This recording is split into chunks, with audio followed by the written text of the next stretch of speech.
नमस्कार मैत्रिणींनो, सोनेरी ज्वेलरीमध्ये तुमचे स्वागत आहे। आज आपण पाहणार आहोत मंगळसूत्र चैन पॅटर्नचं आहे, डिझायनर आहे, बघू शकता।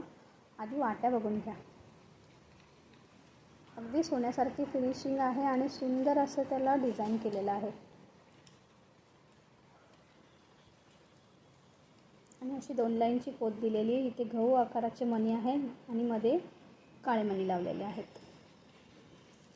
छान असं पॅटर्न दिलेलं आहे, चेन पॅटर्न। इथे पण डिझाइन केलेली आहे, बघू शकता। त्यामुळे हे मंगळसूत्र खूप सुंदर दिसतं। 2 लाईनचं आहे, नाजूक आहे आणि डिझाइन खूप सुंदर आहे आणि क्वालिटी 1 नंबर आहे। मायक्रो प्लेटिंग आहे। पूर्ण मंगळसूत्र हे 36 इंचाचं आहे। पाठीमागे अशी 2 लाईनची पोत लावलेली आहे। आवडल्यास दिलेल्या नंबरवर स्क्रीनशॉट पाठवा व ऑर्डर लवकरात लवकर बुक करा। किंमत असणार आहे 450 रुपये, फ्री शिपिंग। धन्यवाद। चॅनलला लाईक, शेअर, सबस्क्राईब करा।